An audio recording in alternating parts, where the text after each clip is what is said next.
right. Hello, everyone out there watching.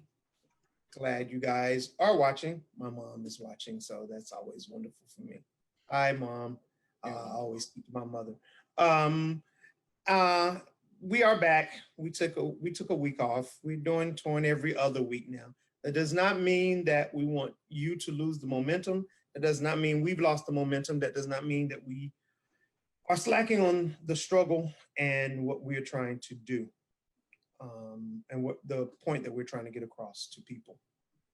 I have another panel of some very talented people with some wonderful opinions.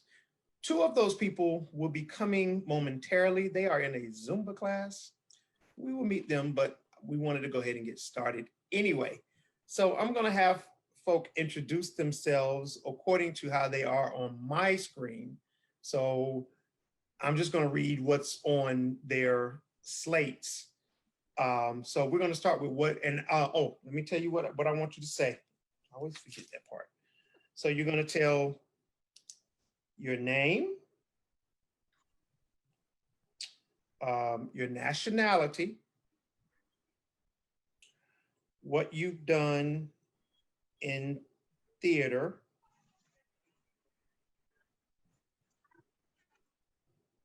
and you know what, and where you're from. I want to know that as well. So your name, your nationality, what you've done and what you currently do in theater, and where you're from. And if you forget, I can remind you. So we're going to start with what says A Black. Oh, I knew that was going to happen. Turn the light on just because you knew. Yes. Go ahead. Oh, now it's off again. My name is, sorry, it's my daughter. My name is Andrea Black, and nationality. Now I've seen this show enough, but I'm gonna say African American. Emphasis on the American. And what I've done in theater, I lived in Chicago, and I've done theater in Chicago, studied with IO, did performance at Second City, and done a lot of independent shows in Chicago. Okay. Oh, where I'm from.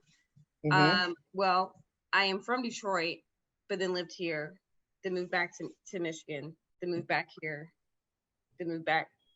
So I'm like back and forth, bouncing back and forth from the South to the Midwest. Okie dokie. All right. Thank you, man. All right. Next on my screen is Dylan Bailey. Hi, yeah, I'm Dylan Bailey. Nationality, I'm an American. With theater, what I've done in theater, I'm a graduate of East Carolina University and I hold a degree in theater for youth. I do a lot of work in the Triangle area as a teaching artist with Raleigh Little Theater, Applause Youth Theater, Seed Art Share, and other companies. I won't list them all off because I'm a freelance teaching artist trying to make a living in the area. I also do a lot of work with Burning Coal. That's where I met Juan. And most recently, before the pandemic, I was in The Old Man and the Old Moon at Theater in the Park. I'm from Holly Springs, North Carolina, so I've lived in the Triangle my whole life. Okay, thank you. Next is Akiva Fox. Hi, guys. Good to be with you. I guess my nationality is that I'm an American of Eastern European Jewish descent. I've been in Durham now for about 10 years. Before that, I worked at a series of big fancy theaters up and down the East Coast, most recently at the Shakespeare Theater in DC. I'm originally from Boston, so I started out there and also went to grad school there. And I'm a founding member of Bulldog Ensemble Theater here in Durham. Okay, thank you. And next is Jasmine. Hi, guys. I'm Jasmine Gallop. I'm American of Middle Eastern descent, Palestinian as well. I am a reporter and a theater critic. I write for RDU on Stage, and I also do freelance work for some magazines and newspapers. And I was a theater minor in college. did you say where you were from? Oh, yes. I'm sorry. I'm from Cary, North Carolina. Okay. All right. Thank you. And next, Stan Williams. I am Stan Williams. I am originally from Fayetteville, North Carolina. Excuse the Too Fast, Too Furious crew outside. I've done a lot of theater in the area. I actually started on stage at NRAC with a dancing show, actually, believe it or not, Music in the Mirror, which was part of the Women's Theater Festival a couple of years ago. Been involved in some other shows, including Ain't Misbehavin', which is where I met Juan after seeing him in Memphis. And lots of shows in the area currently. Let's see. I'm also an African American because I want to make sure I follow the rules where I'm from, the Nationality Theater. Done things with NRACT and with Cary Players. I'm currently a part of the Goodly Frame Festival, the second series. I'm in a show that is written by Josh Idris Henderson, that is being directed by Natasha Jackson, titled Who's Doing Who. So that should air September 2nd, I believe. Okay, thank you. Thank you. All right. Next is Miss Candace. Hi, my name's Candace Hescock. Let's see, I am originally from Massachusetts, but military life has moved my husband and I to California and then back to North Carolina. So I've done theater in Massachusetts, California, and North Carolina. I got my start here in the Triangle in Cary Players. I was a hotbox girl. Let's see, I was last in Inherit the Wind. No, I was last in Trojan Women, which was Bear Theater. And before the pandemic, I was rehearsing for Smoked, which was with Mojoa Performing Arts Company.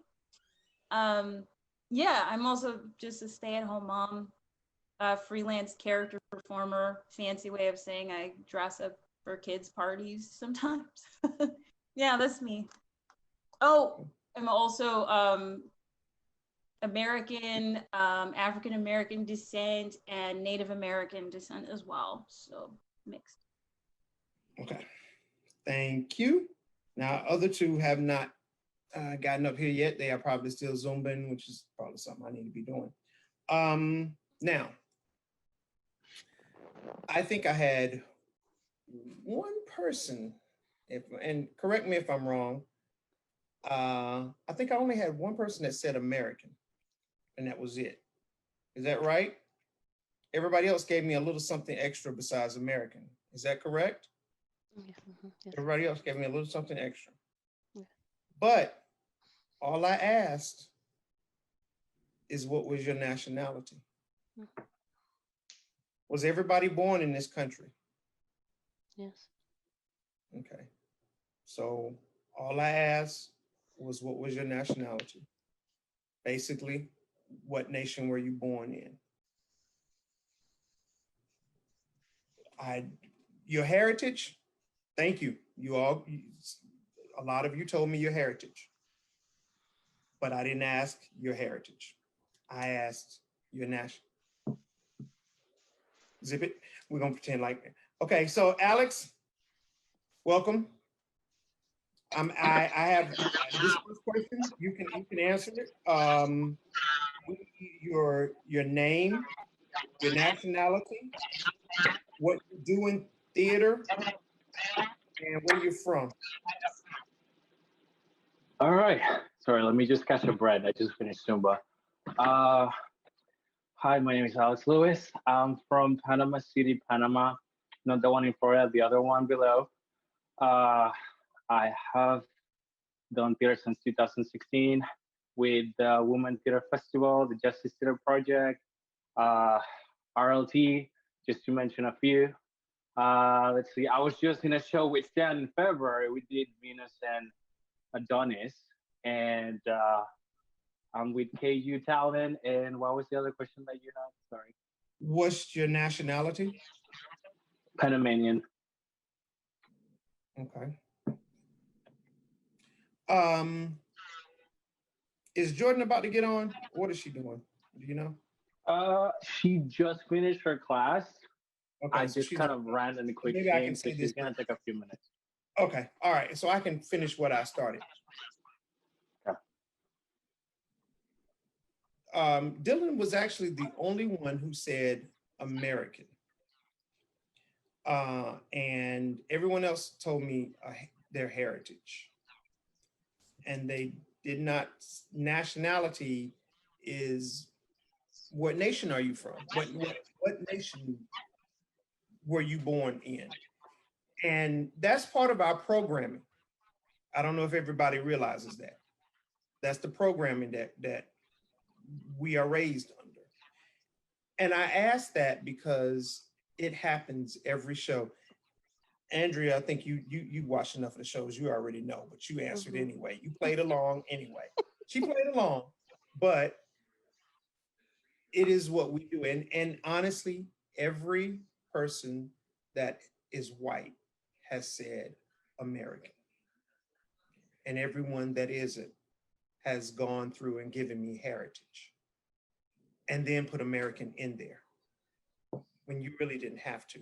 But what's interesting about this group, I asked you what you did in theater, and you guys gave me a list of theater companies you worked at. I didn't hear anybody say actor, singer, dancer, sound designer. You guys just started, and I'm like, is anybody gonna tell? Like, if I was a strange, like my mom is watching. You guys, none of you told my mom what you did. Now that's the first time that has happened. None of you told her what you did as in theater. So that was that. Now that was funny. That was real interesting. But we're gonna go on for Maybe right it was now. a bad case of telephone because I had the mistake of going first, and I was like, duh, duh, duh, duh, duh, duh. So I apologize. I apologize and messed it up. That. I like that. The telephone. I like that. We're gonna use that for the future. Okay. The first person. Okay. I have to think about that one too. Until in the future, don't play telephone. Don't play telephone. My next question. When did you first realize that there was a difference between you and someone else? At what age were you when you realized you were different? There was a difference between you and someone else. I'll call on people. Let's start with Jasmine. Okay. Well, there's one moment that stands out in my mind where the realization really hit me. And I was 10th grade. So I think I was 14 maybe. And our teacher had us do an activity where we all lined up in a row and she read out some privileges. She said, take a step forward if you if you have submitted a job application, and take a step back if you've ever been pulled over by the police, stuff like that. And at the end of it, at the end of her list, the white women, including me, we were about midway. The minority women and men, Indian, African American, were at the back, and the white men were at the front. And I looked at it and I said, wow, I took a lot of steps forward and these people beside me took a lot of steps back. So must be something going on. Okay, thank you. Stan, same question. That's really hard to answer. I grew up, as a military brat, and I definitely remember when we lived in Germany that we actually lived off base and we lived in a village. So like they had established like this new housing area, but right behind it was like a town. And so I remember going into town a lot as a kid, and I knew that people didn't look exactly like me. They didn't even really speak the same language. My grandfather thankfully taught me to speak some German before the family went over. So somebody would be able to speak it and learn some in school. But Yeah, I think that's one of the first times that I really recognized that I was different in some way from people. I feel like your question is really open-ended, and I was going to ask you to clarify what you meant, but I'm going to go with that answer to start. Well, just to let you know, well, you're right, it is open-ended. I mean, like, the reason I say that is because, like, the first time that I remember in middle school that I was doing a project with some classmates, and we were going to meet at one person's home, and they told me that I couldn't come over because their father didn't like N-words, and and so that's kind of one of those defining moments, you know. And so that stands out with me more so than living off base, living in a German town, you know. That's one of the more prominent memories of being different and knowing that I'm different, and not even that I'm different, but that people see me differently because I'm me. You know, it's just about how people perceive us. Then that's your first time. That is your first time. That's what I'm talking about. If that, I want the first thing that comes to your mind. Don't think too much into it. I want the first thing. Don't think, okay, this is a calculated question and I got to come up with a calculated answer. I want the first thing that comes to your mind, and that okay, that's what I want. Akiva. Well, I would say I was made aware of this from a very, very young age because every December is Christmas. So Christmas is a very natural experience for most Americans. And if you're not a Christian, it's a very different experience. And so you're very made aware that you're not a member of this club, even though in some ways Christmas has become very secular and it's about a certain level of songs and gifts and trees and all that stuff. I was made aware, I think, from a very, very young age, first unconsciously, just like, why isn't this about us? And then my parents literally sat me down and explained to us that we weren't celebrating the same holidays as everyone else, and our lives were a little different. Hold on, I'm sorry. Give me a second. There we go. So you were different because you didn't celebrate? Did you? That's right. Were you treated? Were you treated indifferently or? A little bit. I mean, I think there were times when we had to like sing certain songs at school, and we had to be the ones to say like, I don't feel super comfortable with that. And so there was always this like, oh, well, why are you ruining our party kind of thing going on. Wow. So they didn't honor the fact that you didn't. I mean, they made an effort, but you know, anytime you're in a dominant culture, you don't think about it as the dominant culture. You just think about it as like the water you swim in. So if you're not a part of that, then you feel different. And I don't know how conscious it was on anyone's part. It was very an unconscious bias kind of thing, but it was something that you feel very distinctly if you're not part of that club. Thank you. Yeah, thank you. Candace. I'm torn between two different answers. Let's hear them. Let's see. I think the first time I noticed something was when we learned about Thanksgiving in school and everybody cut pilgrim hats out. And when I went to cut mine out, the teacher said, no, you're going to cut out the one with the headband and we're going to make you feathers.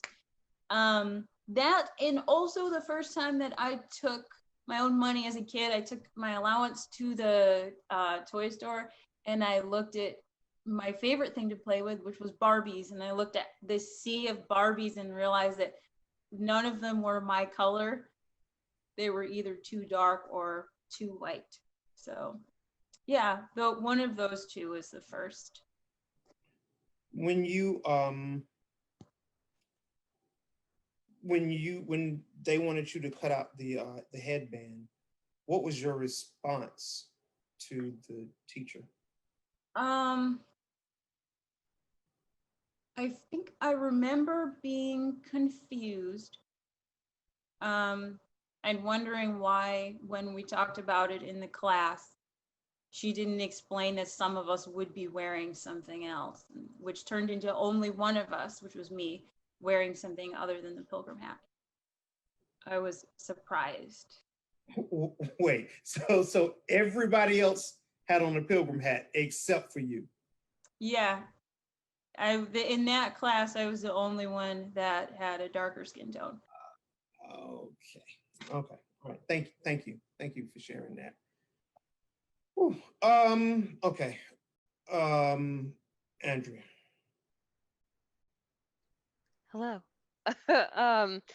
My different, it's really interesting. My mind was going through all memories, but I think the first one was probably about 5. Because I'm a bit of a, what do you call them, a Pollyanna, like very imaginative, very like, so my favorite movie was Wizard of Oz, and I used to put a towel on my head and like skip down the street with my robot dog and have a basket. But I lived in a predominantly Black neighborhood, and it was always like, what's wrong with her? So it's just the contrast between living in reality and your imagination, and always being in a bubble of your imagination, always colliding with people who are usually like, oh, she's doing some white girl stuff, or she's a white girl, or like, is something wrong with her? So and also colliding with people, because I guess I am in my own world a lot of times, of people just randomly apologizing to me because of something, like what Caucasian people apologizing to me because of history and being confused. And like I said, how you usually interact with people, I don't know. It's kind of weird. So that would be my different, starting at 5. The other side. Okay. Alex. Can you hear me well? Sorry, I got like the headset. There's a lot of like things that got me into that. But the one that I can remember was in middle school. I got bullied by one of my classmates that she thought I was nasty because of the color of my skin, and that was kind of when I felt that I was different, and that's what did it for me. She didn't want to like be near me or anything like that just because of the way that I look, even though they were, people of different color. So, yeah, that's when I found out that I was different. Okay, and Dylan.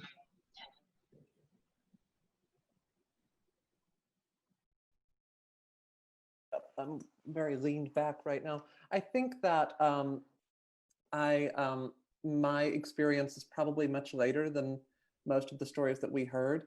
I think the metaphor that Akiva said of when you're in the main, I'm gonna misword it now, but it was when you're in the mainstream or the main culture, you aren't always aware of the water that you're swimming in. If that makes sense. And I think that might have been my experience a long time when I was young. I also was a bit of a Pollyanna, but in the idea that I just didn't see, I don't know, I guess, but not in the same sense that Andrea was mentioning, like head in the clouds kind of child. I don't think that I can pinpoint a specific moment when I became aware of being different. If I had to like think of it or noticing difference, I think it would probably be at that transition from elementary to middle school. So that's like age 10 and 11. So significantly later, because once you transition into middle school, all of a sudden it's all about differences. Middle school is just like wired in that way and structured in that way.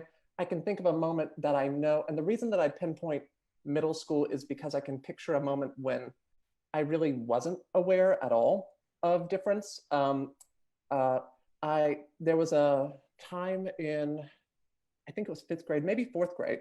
It was 4th grade when we had to pick like a famous person from history, and I picked Michael Jordan, and we had to like dress up as this person from history. So I wore like a Michael Jordan jersey. And my father was super into sports. And so I knew this name and I knew a bit about him. And so I researched like crazy, but I never really thought of any differences that we shared.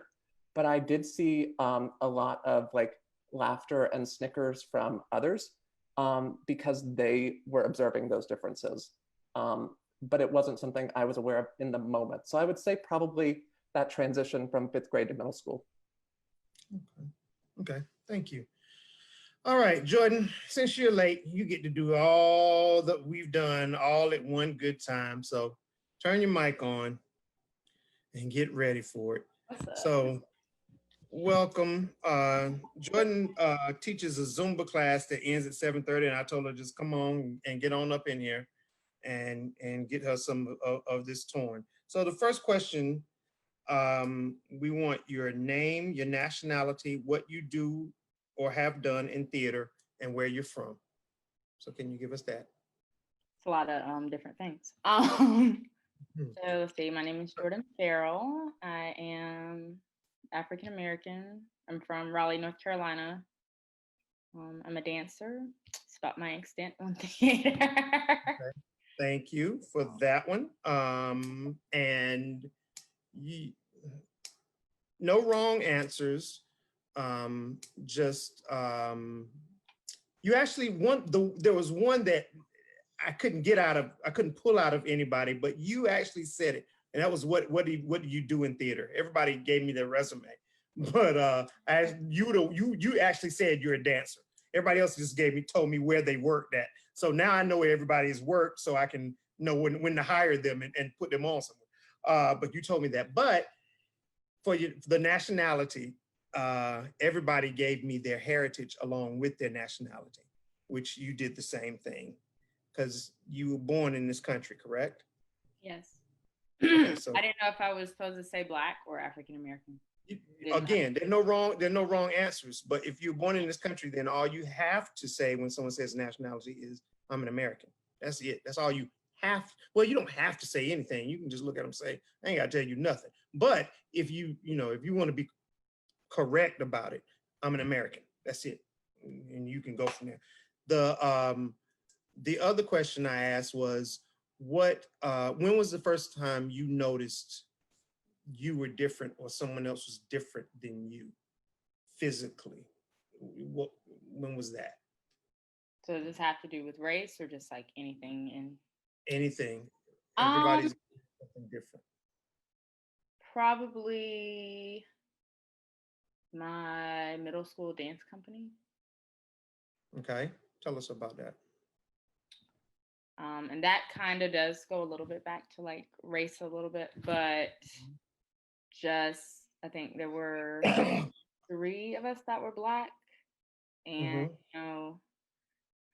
we have a little more leg and hip and thigh and all that fun stuff. So there's kind of like that. I don't know. That's so long ago.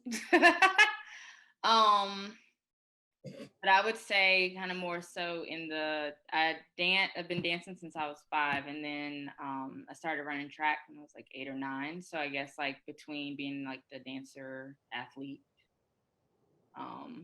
always trying to fit, I guess, like a certain image, and even like I would even have like coaches that would tell me like, oh, well, you need to stop eating this or stop drinking this, and you need to slim down. I remember my senior year. Yeah, my senior year of high school.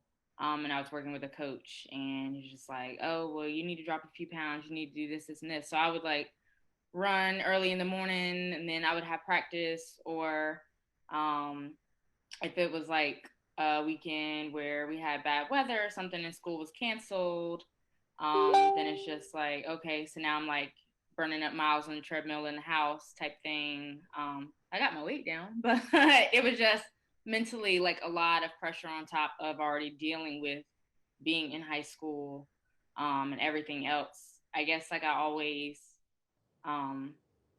felt uncomfortable with my weight. So it's interesting to how I ended up in this whole fitness community, but yeah. Okay, thank you. I appreciate that. Now, something that happened in the midst of these questions being answered, that I heard, and it was It was from Stan, and he said when he reached back to the sixth grade episode that happened to him. And Stan, you said the N word. You didn't say nigga. You said the N word. Now, the question that I have, and this question is for everyone, and this is my philosophy. And oh, by the way, Stan, my mom said you need to speak up a little bit. I think your mic is turned down low on your computer. You might want to go into your computer and turn your mic up. Yes, y'all. My mama tells me she gonna, yeah. So you just might as well get ready for that. But to me, I'm gonna tell you my opinion, and you guys, then I'll let you guys speak on it. And y'all can tell me I'm wrong and I'm crazy. It's fine. I think it's dressing up a pig, dressing up and putting lipstick on a pig. And the reason why is because by calling it the N word now, it makes the public say there's no more racism because people now call it the N word. So because we don't allow people to say the word anymore and people don't say the word anymore, then it's not a problem.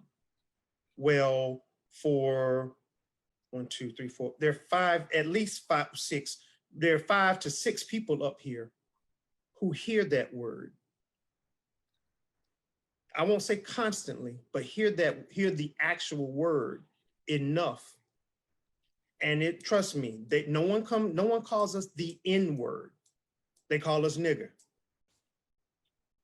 So I've been around some non people of color who go, well, people don't say that word anymore. They say the N word now. That's a lie. Those 2 rednecks in their pickup truck that ride down the street, see me walking, they yell out their window, hey, nigga, Donald Trump's in office now. You better watch out.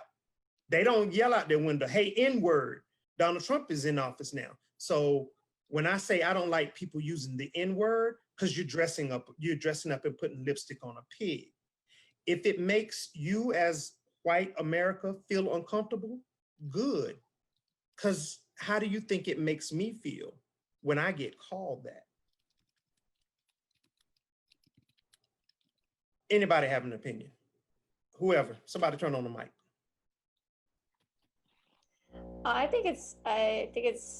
interested in hearing your opinion on that because I agree with a lot of what you just said. I think a lot of it has to do with, we kind of have a culture, maybe we've had it for many years, but especially now, of political correctness and sanitizing history.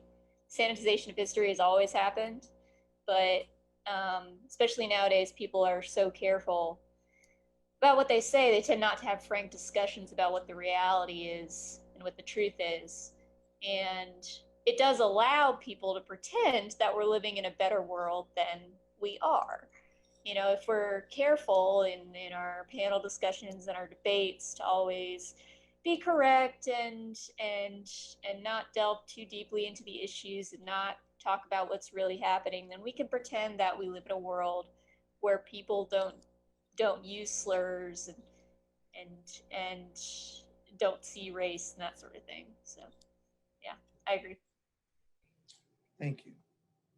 And I love what Jasmine said about sanitizing history. And one thing for me, like I would love to be able to have a space where people can not pretend, coming from the ex Pollyanna, but coming from a space where we're not pretending. But I do agree that that word in spaces causes people to feel uncomfortable. And for me right now, for myself right now, I'm kind of I'm in resting phase because I find that there's so many microaggressions that happen just by bringing up topics that I kind of need a rest because I'm always surprised by how people just completely go the opposite direction from even having a conversation. So I don't know if that answered the question. I think it's mostly, I'm just speaking for myself of like how I'm kind of in semi-retirement for, a couple of months to give myself my own peace and my own emotional mental rest. Okay. All right. Anybody else? Yes, Ken.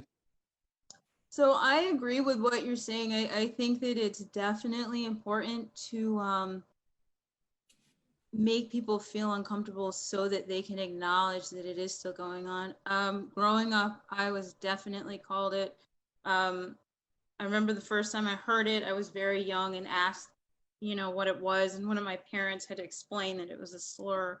And then lately, given what's going on in society, I have been I don't want to say like conducting an experiment, but definitely trying something new for me, which is to say brown skin a lot to people just to kind of see their reaction. When I talk about myself or something, I'll say, yeah, because I grew up with brown skin. And it is very interesting to see my friends that are white as almost like they cringe a little bit. But again, they're acknowledging something. They're acknowledging the difference in our race. And I think that it's like the step right before saying the N-word and the same uncomfortable feeling that they have. It's almost like a step before that. Mm-hmm. Oh. Okay. Akiva? Yeah, so I grew up in Boston, which has long prided itself as Candace knows what I'm talking about, which has long prided itself as a home of, progressive equality. It was the home of abolition in many ways, but also there's no racism like Boston racism. It was and to a certain extent still is, one of the most segregated cities I've ever lived in. There's something refreshing about living in the South because we spent so much time growing up saying, oh, racism is something that happens in the South. It's not something that happens here. And yet I'd be walking on the street and I would hear people say some pretty heinous things about other people. It's like going undercover. It's like they think no one is around, so they can say whatever they want. There were issues just a few years ago about Black baseball players being called racial slurs at baseball games by fans. So I think I was made very aware growing up that racism was not something that happened somewhere else. Boston, after all, was the home of the terrible backlash against busing in the 70s. And that brought out every possible underbelly. So I think I was made aware very early that there are many forms of racism. There's a kind of polite racism where we pretend we don't have a problem and we deeply have a problem. And then there's the other kind, which is where we're very aware we have a problem and we have a problem. And frankly, I kind of prefer the second way because we're not pretending. Thank you. Now, Stan, you didn't turn on your mic, but you nodded your head and said you don't use that word at all. What is your reasoning and behind just like that word is like completely banned from your vocabulary? I don't recall saying that I don't use it at all. But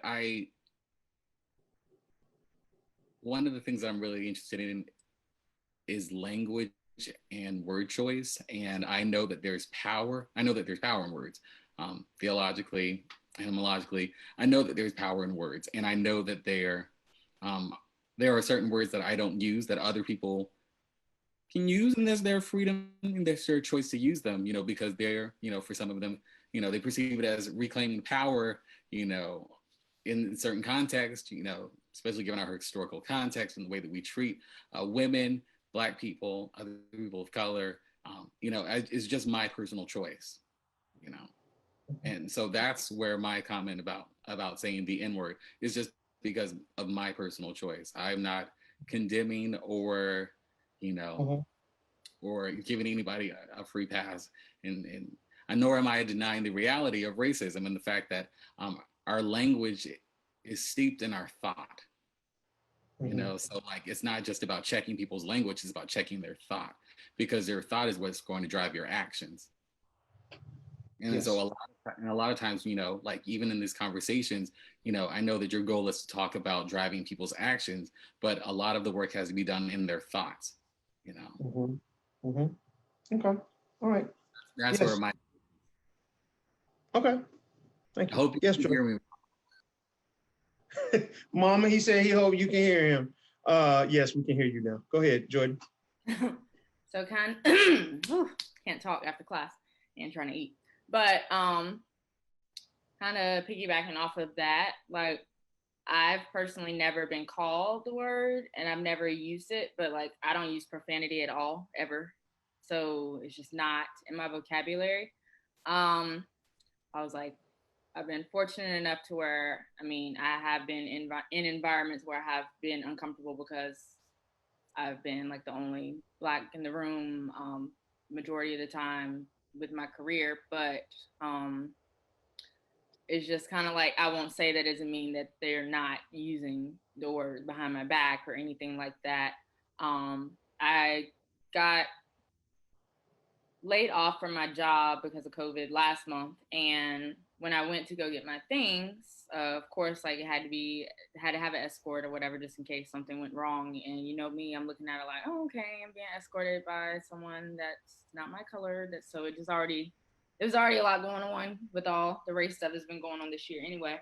And then on my way out, one of the cafe staffs, he's just like, we were all like talking and stuff, and then he says to my escort, he says like, oh, well, do you have your body cam on today, like as you're walking her out? And I was just kind of like, body cam, like what? Like, I mean, I get it, police and Black people and the cams, and like that's where my mind went, and I just kind of like was like, okay, I don't need to say anything, I need to just I made an exact face like, huh? And anytime I talk about it, I'm just kind of like, I think that people want to make jokes, but they don't know how to, and that just came off all wrong. Because of who said it, it was just kind of like, I guess I excused it because it was someone that I was kind of like on a friend term with while I was working there. But it was just it was weird. It was a weird place to put that. So it's just, I guess, how do you deal with situations like that to, guess, like educate people without them taking offense? I'm sorry. I have a clarifying question. So this person who said that, he was your work friend? So we didn't work in the same department. Like, so we worked for the same company, but he was part of the cafeteria staff. Like he was one of the cooks in the cafeteria. Okay. So I ate a lot in the cafeteria. But anyway, but yeah, he said that as I was getting my stuff and like leaving to the lady that was escorting me as we were walking out. But she was just like walking with me out, just because, I mean, we had been talking while I was there anyway. But he made that joke, and it made me uncomfortable. Well, you asked, how do you respond without offending someone? Yeah. And I've said, I don't know. I mean, I just didn't respond at all because I was just like, let me ask you a question. Mm-hmm. At this point, if you've been offended, why do you feel like you have to worry about whether somebody else is offended or not? Okay, well, I guess more so like, how do I go about educating them? I don't know. I don't even know. I don't even know what I was supposed to say to respond to it. Like, you know what? Sometimes it's not your job to. Sometimes it's not your job to educate someone else. Sometimes you have to say what you need to say, and you're right. You don't have to use derogatory language. You can still use your brain and make a statement that will shut that person down quickly. I told somebody that today. there have been instances on Facebook where people, with this whole Trump situation, there was an instance today where somebody came at me on Facebook and was like, well, I was talking about police violence. Well, what about black on black crime? And I said, well, what about it? And their response was, huh? Well, what about it? And they were like, well, what? I said, you said, what about black on black crime? What about it? And they were like, well, I don't know. You know why? Because they're not used to that type of response. Usually the response is, I ain't talking about black on black crime. I'm talking about police brutality. No, you ask, what about black on black crime? Okay, what about it? And then if you give me an answer, okay, thank you. You're right. Black on black crime is wrong. That's not what we're talking about right now. Right now, I'm talking about police brutality. So you could have given that person a response that would have hurt their feelings without being derogatory, but you don't have to worry about their feelings because they obviously offended you because you still remember it a month later.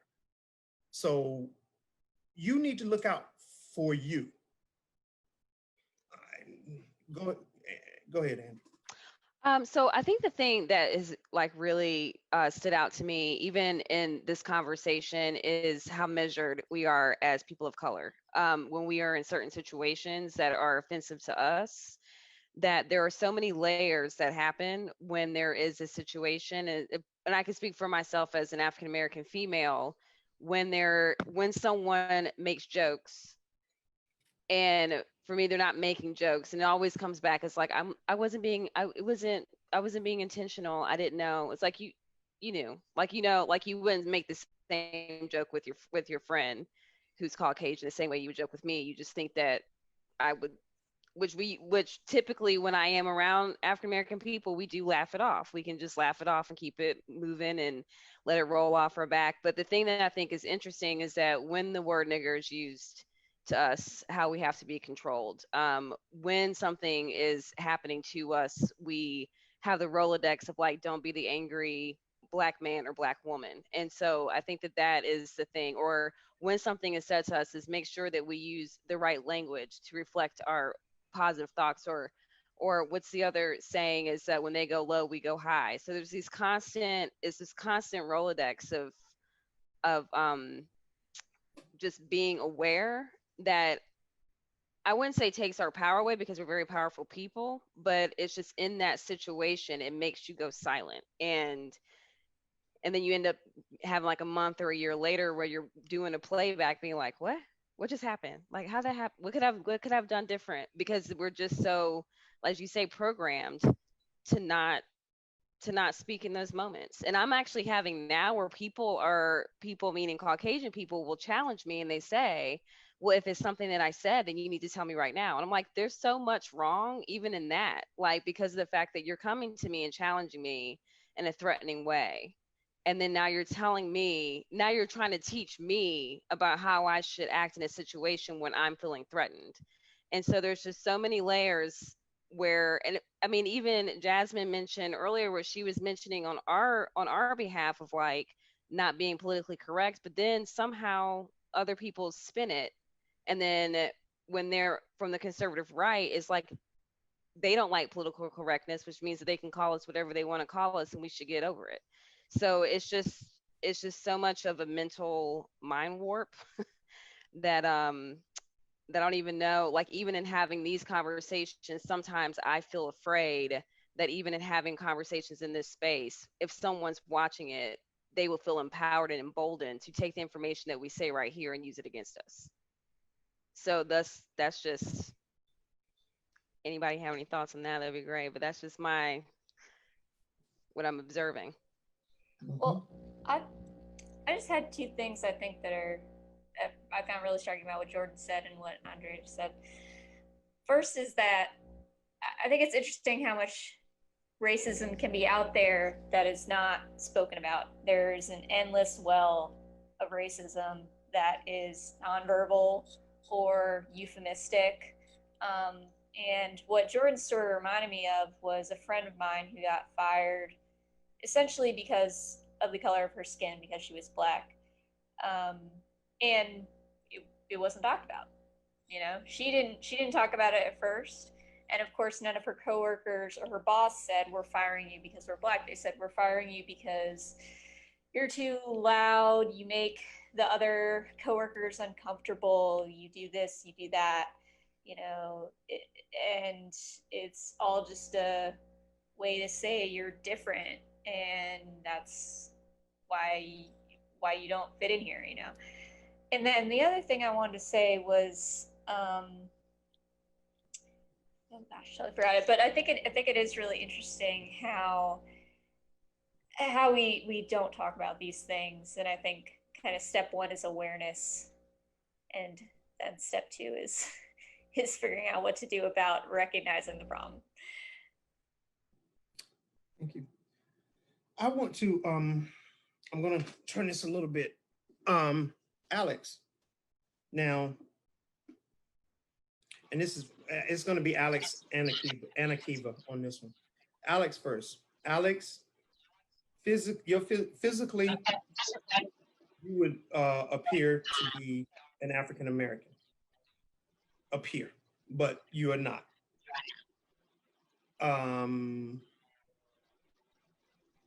How has that affected your life? Well, I kind of have like two minorities because, like you said, I'm Hispanic and look, Black in me too. Kind of going a little bit back with the N word. I don't personally use it, but I get the kind of like the best of both worlds and the worst of both worlds, in the sense of I haven't been called by another African American or non-Black person. I haven't been called that, but I know the story behind it and how it's being used to hurt people and just to degrade people. And going back onto something that just popped in my head was my friend Ciara. She posted something for a show in the Heights, and she have like the whole representation of, well, you saw it, that was just awful. And I get going back into like high school, it just popped in my head too that I have a class member that told me, because immediately everybody assumed that since I speak Spanish, I automatically am Mexican, right? Which I'm not offended at all, but I have got to the point that people treat me different at work because of the way that I look, and I'm not gonna go to a specific because I work in the school system.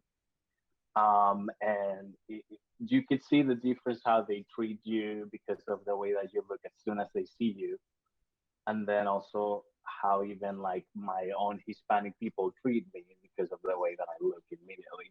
Some seem like treat them like just by looking at me, and that's the same thing in theater. Unfortunately, I get typecast right away. Like I usually always get like the African American or like the killer or like whatever, which it kind of limits you to what you could do.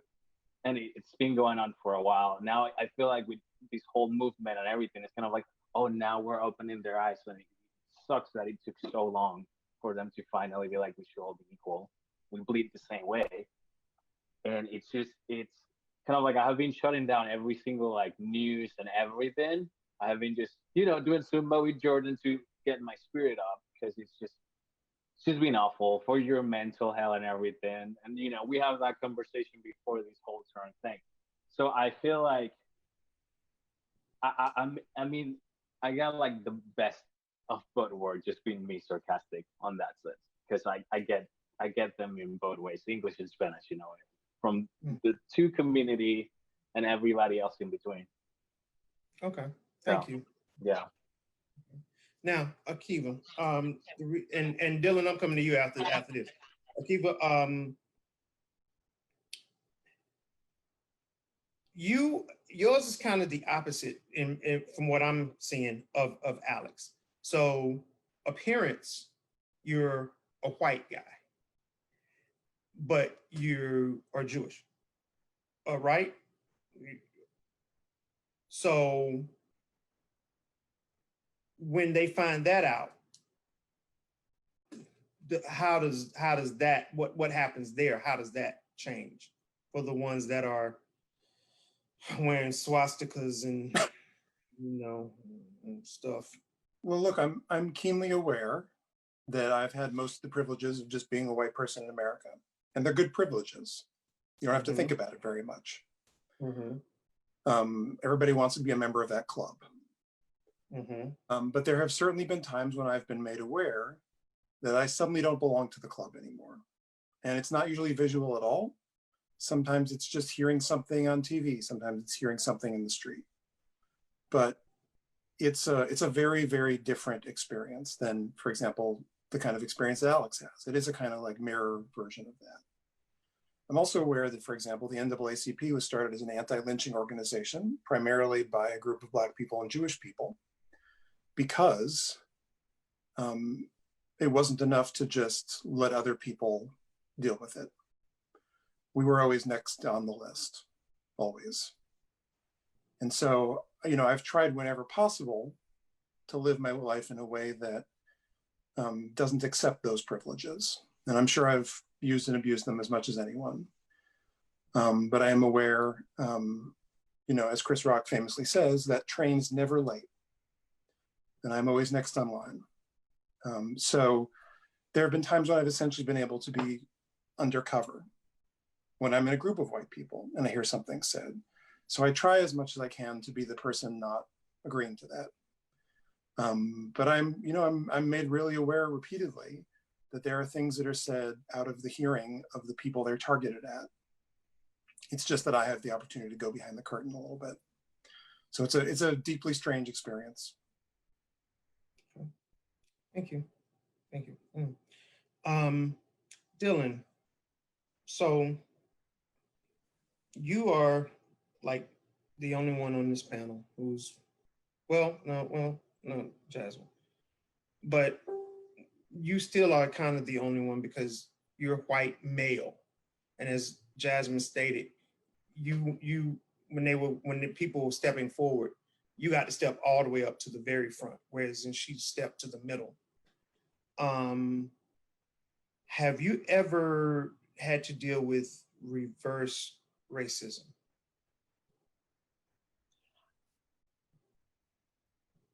Yes, sort of. I was in high school. I've always been this way.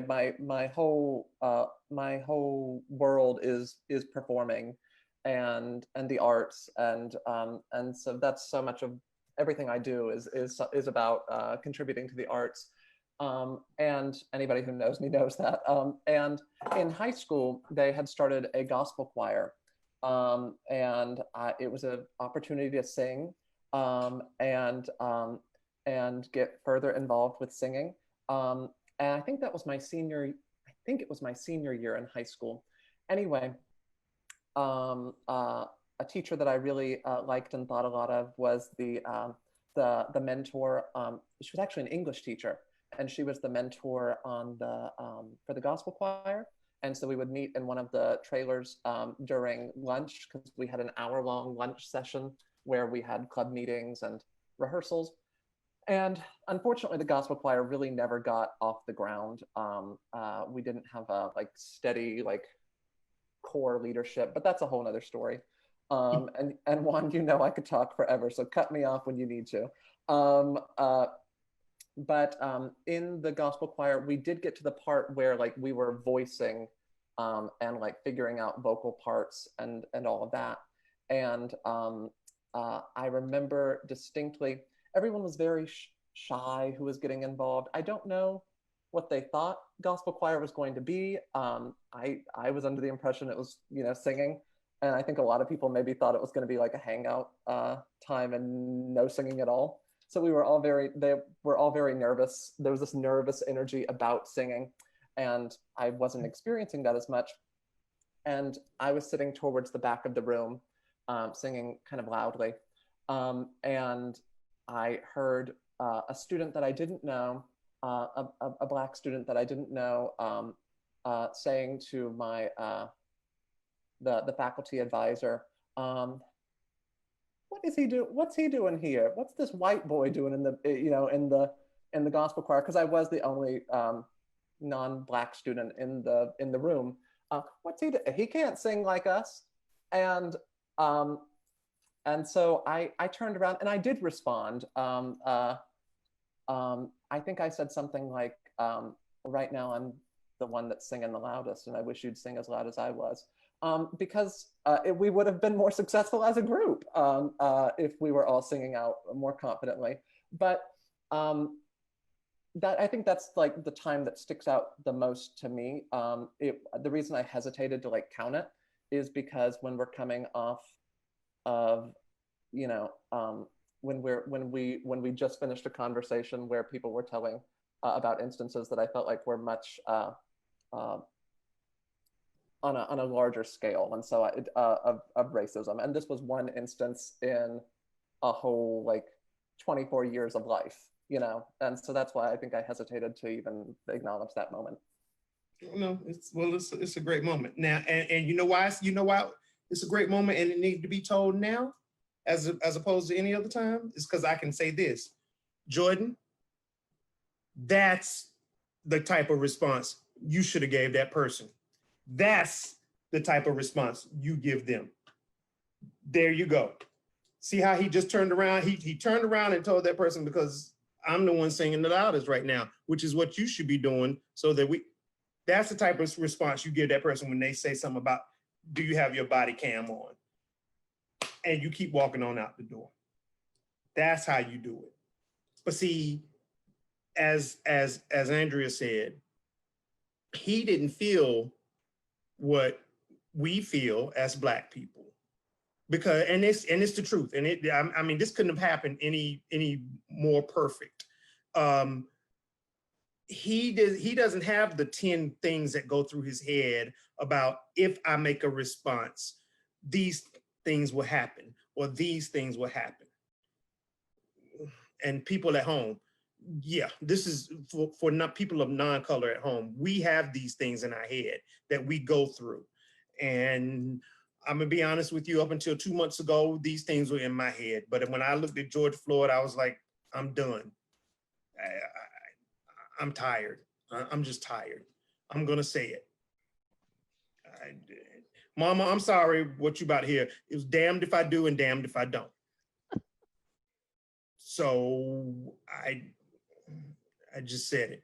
Can I just yes. ask? I just wanted to say one thing, and I want to honor Dylan's experience, because I know that was very.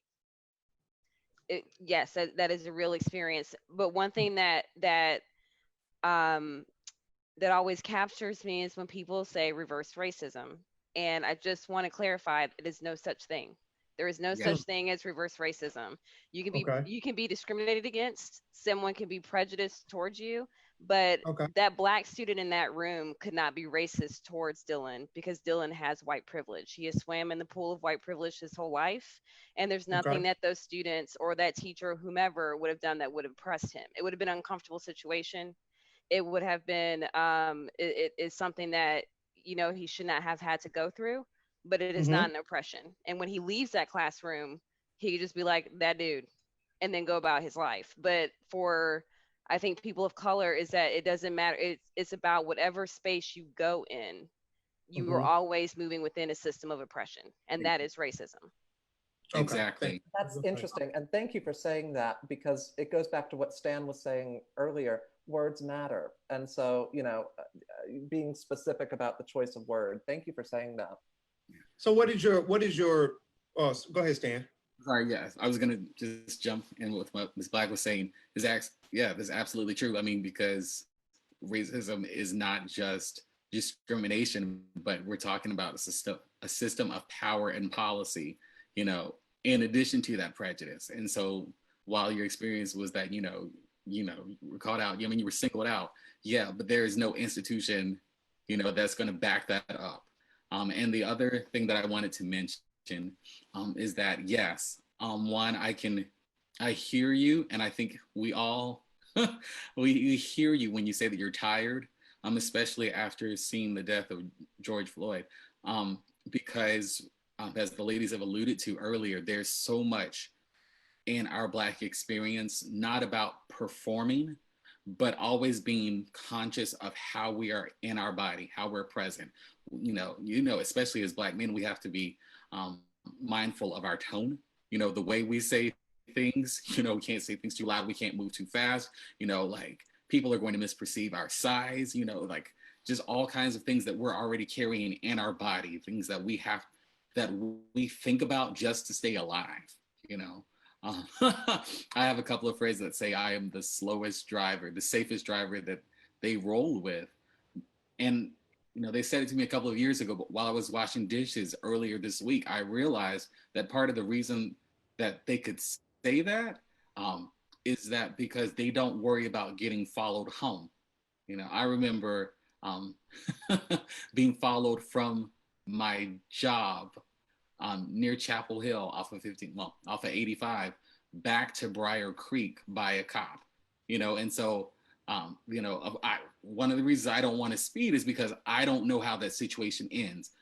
It's not guaranteed that I'm going to come home, and so, as Black men and Black women, it's not guaranteed, like that Jordan could have come out of that situation, and said what she really meant, and it not gone sideways, and so, even when we're talking about having the new talk, it's about being mindful of not just of who we are, but how we are navigating in this world, where we have to unfortunately fight to have others believe that we belong. Well, let me ask you this. And at what point,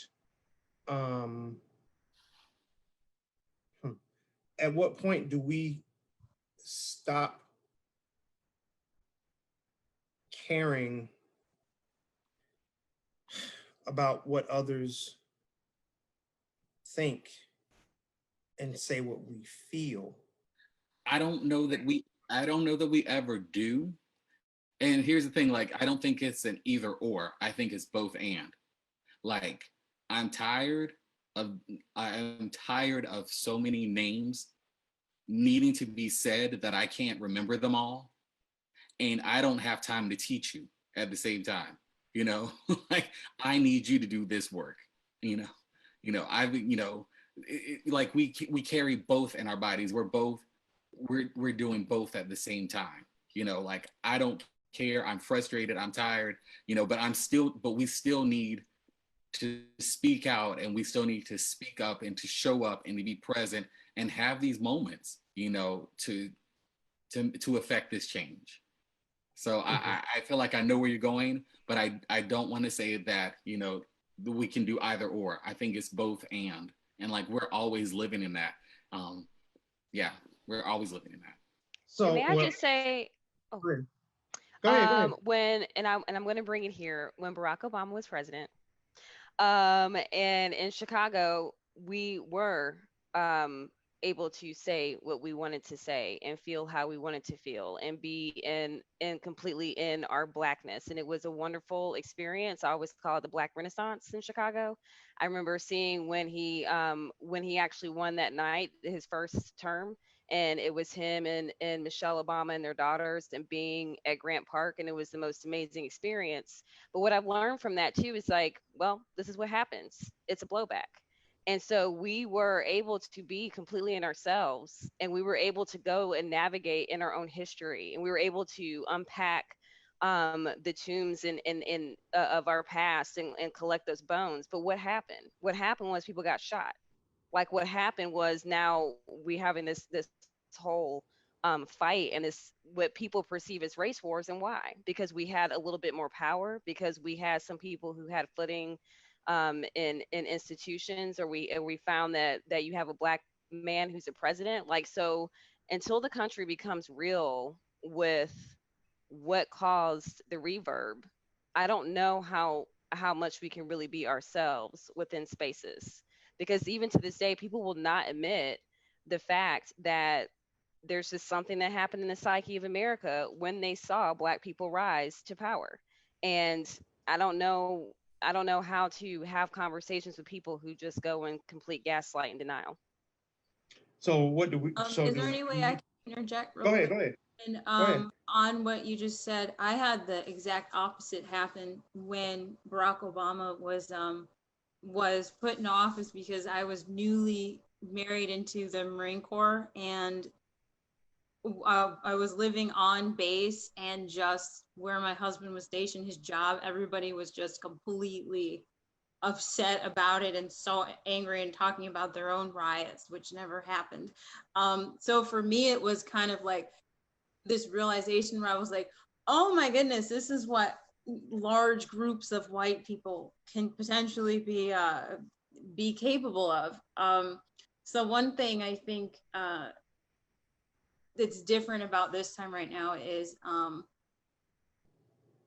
it being a little more out in the open, well, way more out in the open, is giving some of us strength to kind of pull away from this conditioning that's almost like a survival instinct when you're surrounded and you're the only one that is a minority. It's like, I don't know what to say because people are going to flip on me. So it's definitely, I appreciate your experience with it, because mine was definitely the complete opposite.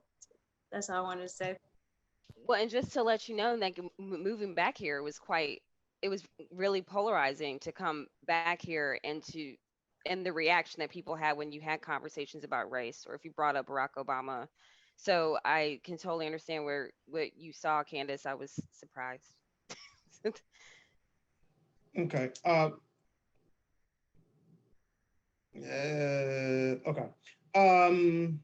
Because it's something else I want to get to, but I was about to go. I was about to go deep. I do want to say, and my mom asked this question. I'm trying to figure out what it was about, and it may have been to. Well, I can't remember. She just asked, "Are you afraid of your feelings, or are you afraid of losing your job?" And I'm not sure who she was talking to.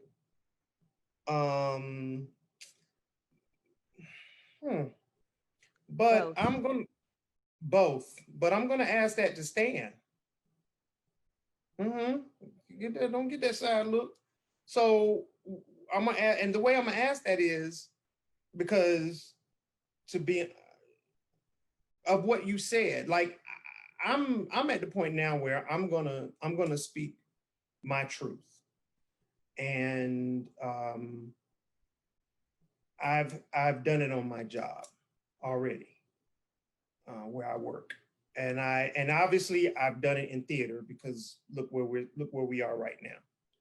And I didn't do this before COVID started. I didn't do this in theater, but when theater comes back, I'm doing this. And I was told when this started that I would never work in theater again. Wow. And if that is the case, then so be it. But I'm not going back there again. And I understand what you said. I understand what Andrea said. I'm not gonna hurt anybody else's opportunities in theater if they choose to be quiet and go with the status quo and go with the flow. But I'm not gonna do it anymore. But what is your take on that? Is it your feelings or is it the job?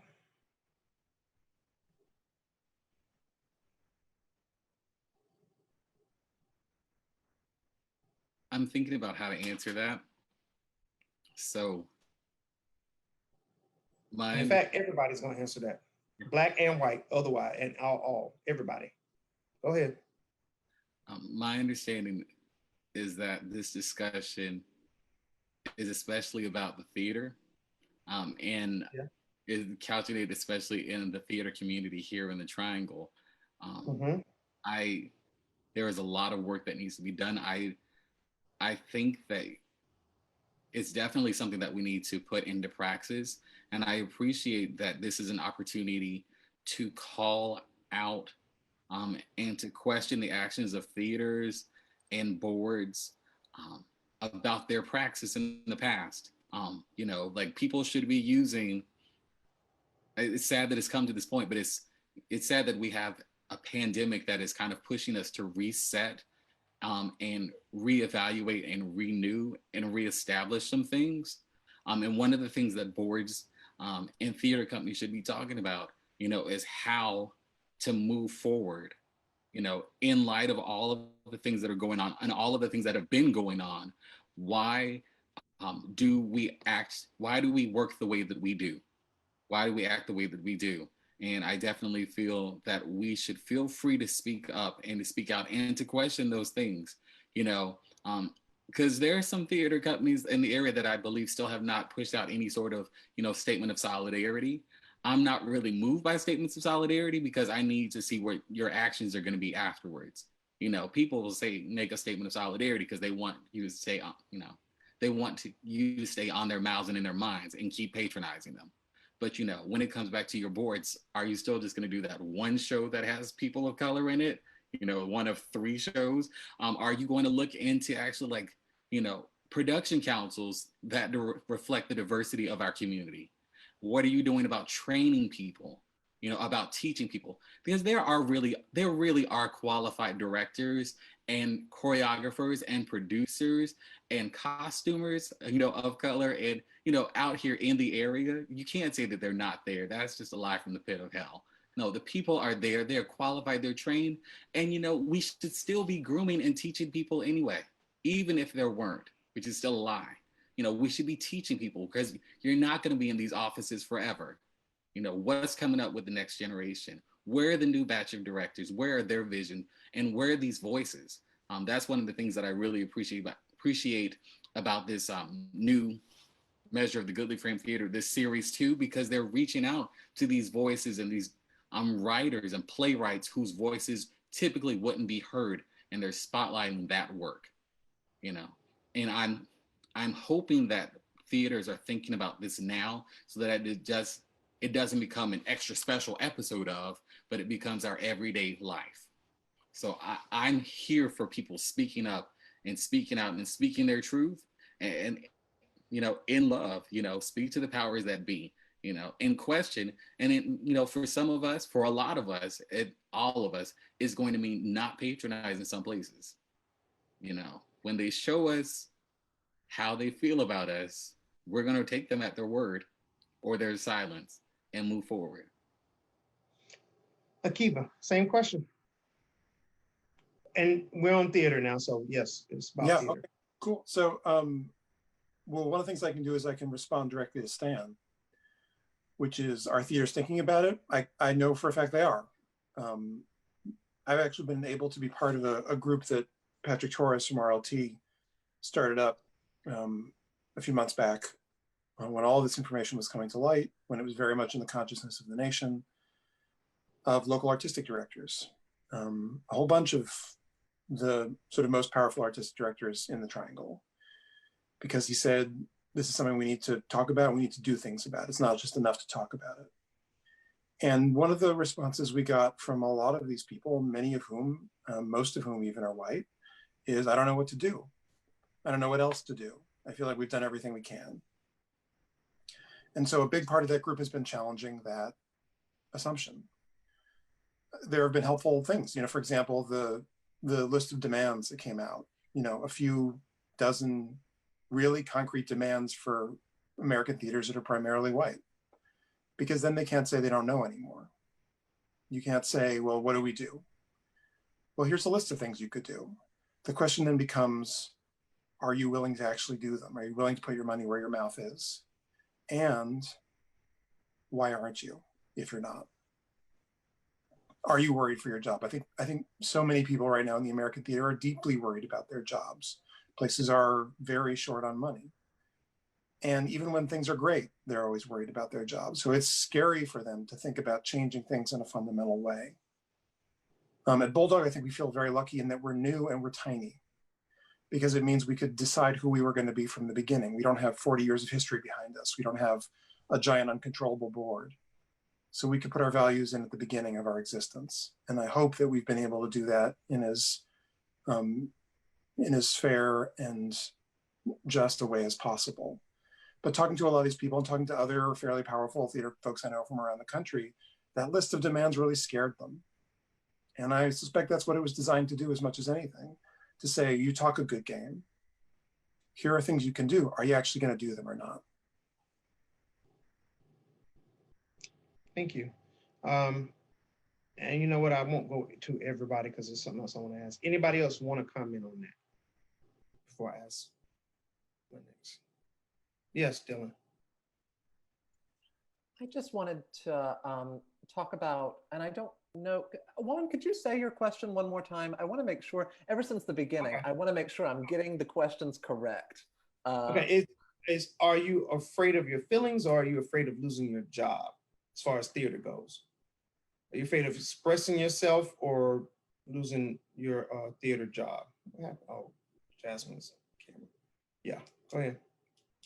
Okay, I don't know how I guess this isn't fully answering that question, but we were talking about things that felt like this was a segue, but I also think that change needs to occur, you know, within theaters, but not just theater as a whole in a broad scope, but also in, you know, I didn't talk at all about what I do in theater, but I wear a lot of different weird hats within theaters.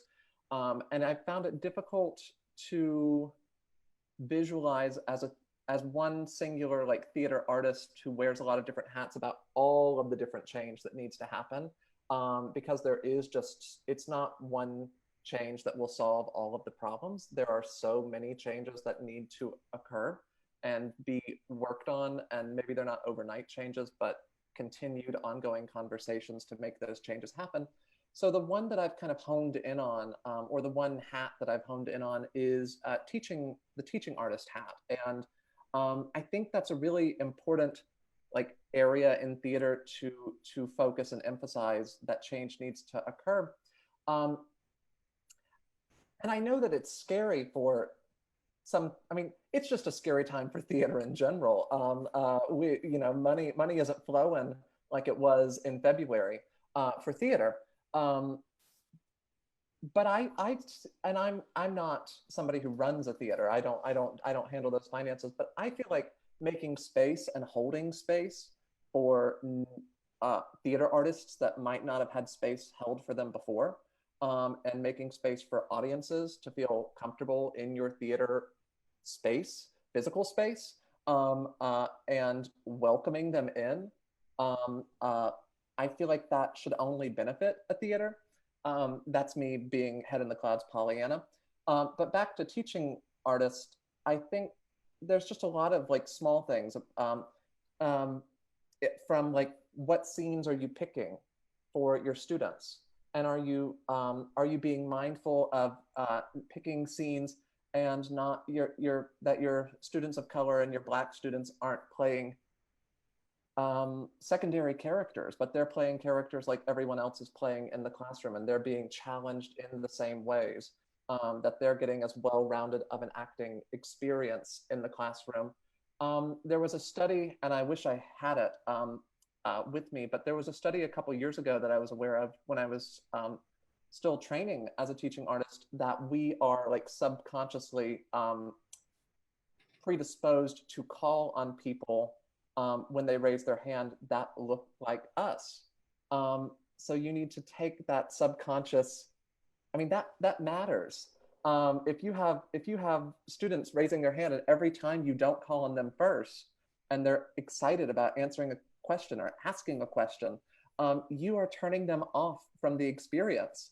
And they were excited about theater. So every teaching artist should become aware of that study and aware that that is a subconscious thing inside them as human beings, so they can continue to encourage and hold space for their students, all of their students.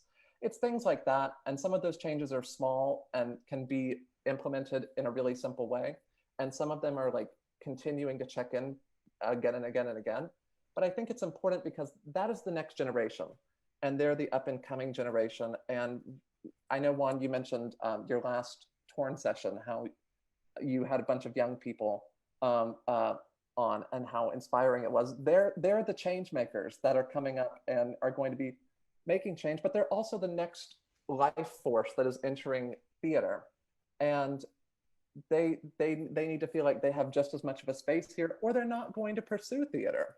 Why would they pursue theater if space is not being held for them? These are my ramblings as a teaching artist, but these are things that I've been thinking about during these past several months. And I hope that, because I know that it's easy to get in a rhythm and easy to get as a teaching artist, we recycle lesson plans, we continue to replicate on previous experiences, but we have to revisit how we're implementing those plans in the classroom. Those are just some things that I've been thinking about. Dylan, you're such a beautiful rambler. Dylan, so I love that you said all that. It wasn't a study, but it was something that went around the internet. I don't know, maybe a month ago, and it was people posting, when's the first time you had a non-white teacher or an African-American teacher? And it dawned on me, and I even called my sister, and we sat and thought very hard, and we've never had a teacher that was the same color as us. We've never had an African American, we've never had a Native American, we've never had anyone with tan skin, and it really did make a difference. It was just sort of conditioned in my head that the theater and all that was just, well, you'll only get so far with it. That was just conditioned in my head. And it's a testament also to my sister, who is now an educator and overcame that. But I really appreciate that study and what you took away from it, and your views on how you want to go forward with educating kids. So yeah, that was all I had to say. Yeah, and there lies another problem, Candace, is also diversifying and taking a good hard look at who are a company's teaching artists, and is it a diverse? Are the teaching artists? Is it representative of the community of students that they're serving? Is it representative? Those are questions that they need to ask too. And if they have an all-white teaching staff, then maybe they need to question why. Did we make those teaching artists feel welcome in our space? Did we reach out to those teaching artists? Did we hire people we already knew and not even post a job search? But they need to question that. Sorry, I will stop rambling. I'm monopolizing. No, you're great. Jazz, were you going to say something earlier? I just had one quick response to question about speaking your truth. Is it your feelings, or are you afraid of your job? And I was just, this may be less relevant to a theater discussion, but in the journalism industry, there's a very stringent separation between personal and professional. There's a professional face that you put on every day, and then there's your personal ideas and opinions, which are not supposed to enter into what you do, what you are writing, and what you're talking about. It's a little different in theater, but I think in most industries, there's still a separation between personal and professional, because we're afraid of bringing, our maybe controversial opinions to the table. And I'm starting to think that should change. I mean, even in the journalism industry, or especially in the journalism industry, we should maybe start bringing our personal energies, our personal emotions, our personal experiences and ideas, and just who we are and our personal protests to our job. Because when you do that, and when you have maybe supervisors who are open to that, you have all this energy for change, and you have much more representative office of who you are. And I think the discussions and the stories you write and what you do becomes much more honest. So that's all I want to say. Thank you. And you know what, with you saying that, I'm just going to say this, and then I'm going to get back to the theater part. My full time, my 9 to 5, I have kind of brought some of this into my 9 to 5. And my department that I work in, they are aware of my stance on this. And I'm not rude, I'm not nasty, but they know where I stand. And I have taken it upon myself as one of 3 blacks, and then first of all, there are only 3 males in my department. There are 10 people, and there are only 3 blacks, and those 3 blacks are the only 3 males. I've taken it upon myself to educate the 7 white females who agree with us on this, what's happened in the last 2 months since the George Floyd. But they are in their 20s and they are not as educated on things that have happened. So they were not aware of the fact that, until I told them on the fact that, there was a time where I drove to work and got halfway there and realized I left my wallet at home, and turned around and slowly drove back home to get my wallet, because I was worried that if I got stopped, I was going to jail, because me telling my driver's license number wasn't going to mean a hill of beans, because first of all, my name is Juan. I do not look like a Juan. So, that's instant me getting out of the car. Well, first of all, I'm gonna get out of the car because I'm black. So I'm gonna be taken out of the car and handcuffed. And then I'm gonna tell them my name is Juan. Oh yeah, you lying about your name. You going downtown. So in their minds, they were like, one of the white girls was like, well, you can just tell them your driver's license number and they can just look it up and that'll be the end of it. Oh, that's so cute, sweetie. That's real. That's precious. That's real precious for you to say that. They're educated. They're not completely educated, but they're more educated. So for you to say that, Jasmine, yes. And am I doing it in a nice way? Yes, I am, because they want to know. So, so yes, I have brought it to my workplace. And to be honest with you, it makes my work, I can breathe now when I'm at work.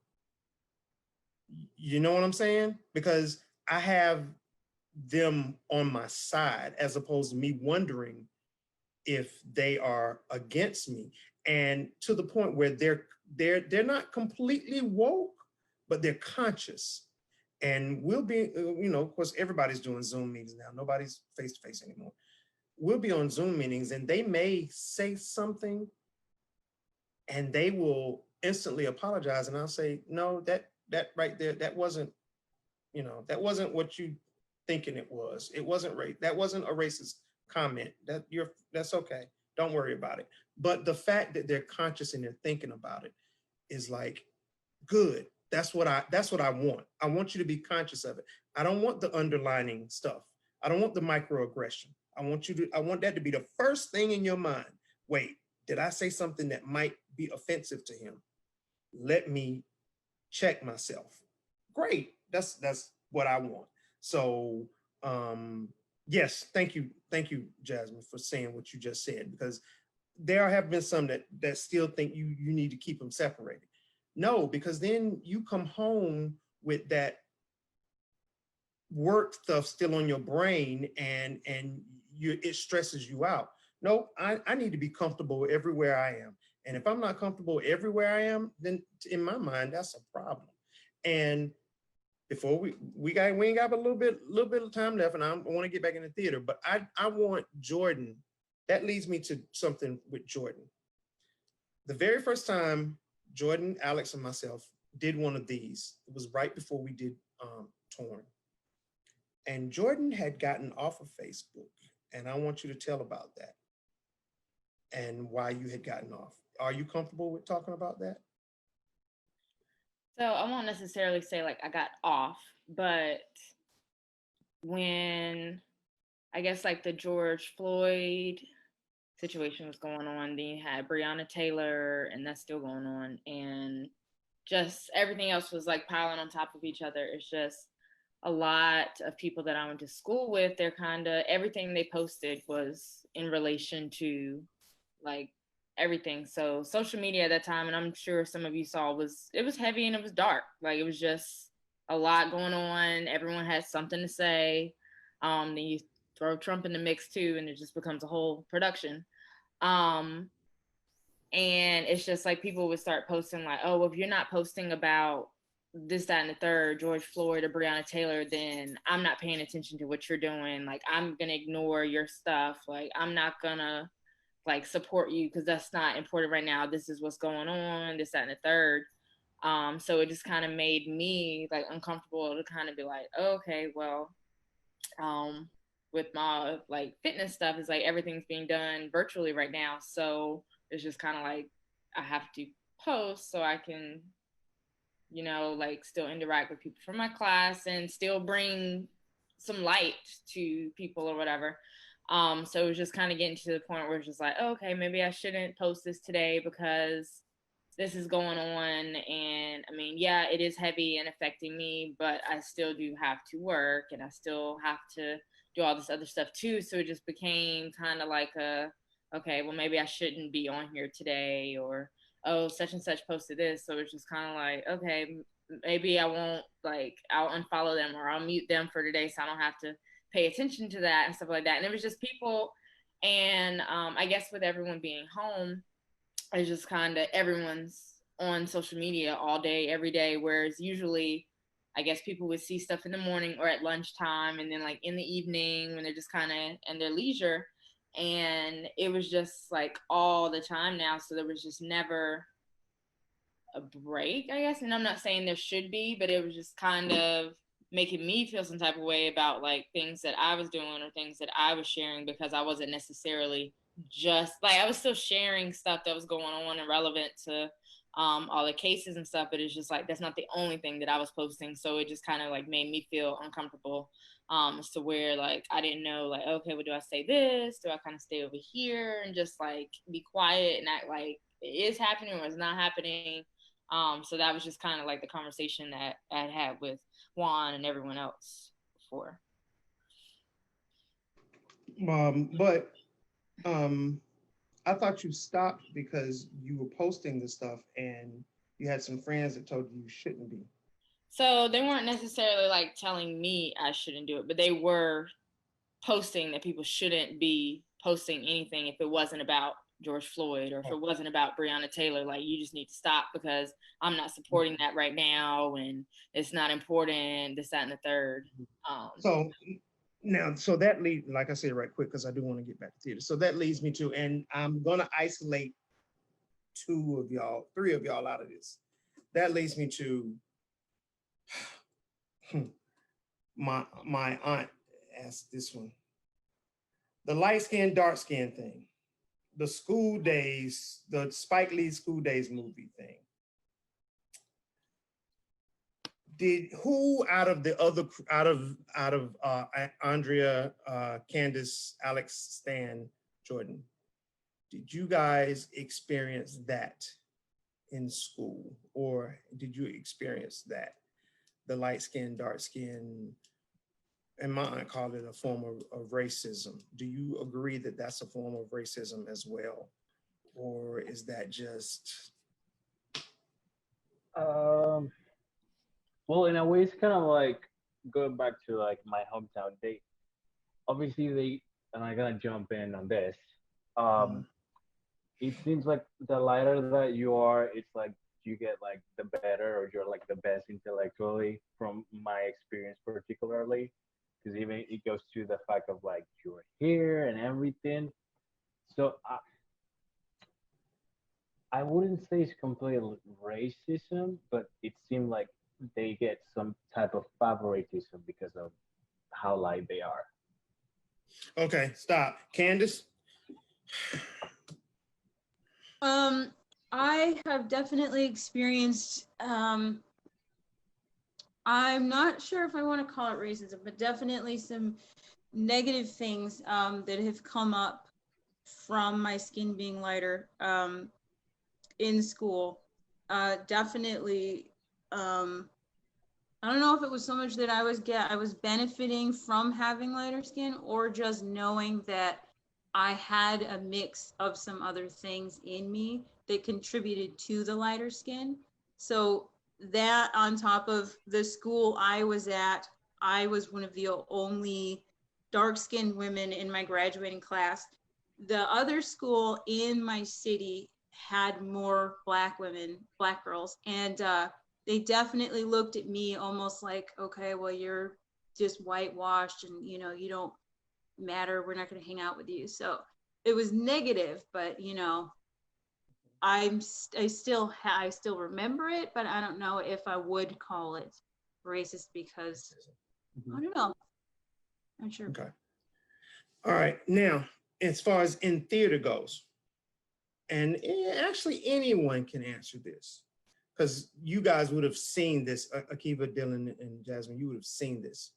Do you guys think, especially with Dylan's part about the teachers raising your hand and not being called on and stuff, do you think directors or someone in theater looked over you because of your skin tone as opposed to your talent?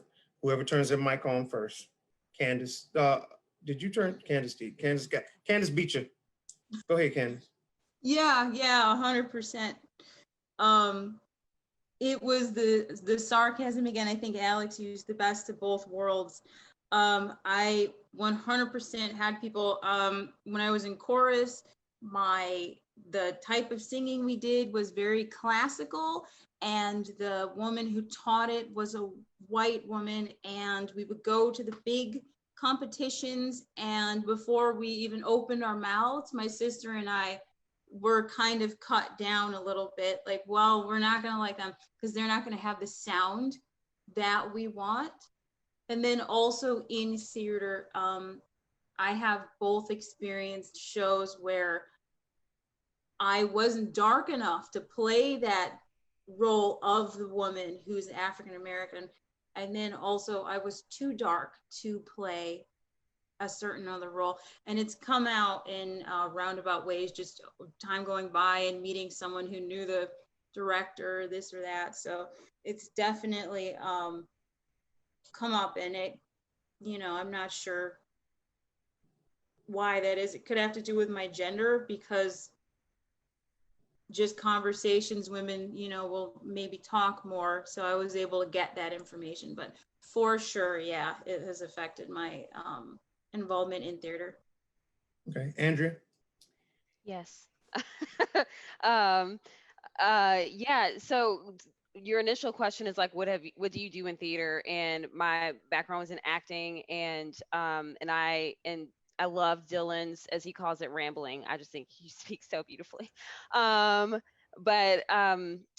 with that, yeah, I've always been cast with, it turned me off from doing theater because I've always been cast as a character actor, which is nothing wrong with that, but it's always like a grandmother who is the mother of slave person number 1, or or Katrina victim number 2, or improv was a horrible experience. That's why, you know, when I'm like, I did theater in Chicago, it's very like low tone, because like I did theater in Chicago because I did improv. But the moment that you get on stage, you're pimped. Like, it's like you're a slut, you're a hoe, you're whatever negative stereotype that whomever, like, because you're usually performing with majority white men.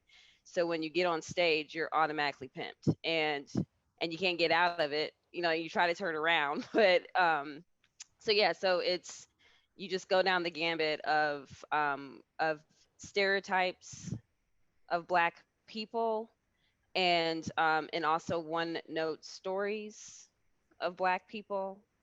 So I've been in Lesson Before Dying before. Great play. So this, like, I don't want to poo-poo on the play. But at the same time, you just kind of get tired of playing those roles, or being gospel choir girl number 5. So it's just, you know, it's just those things.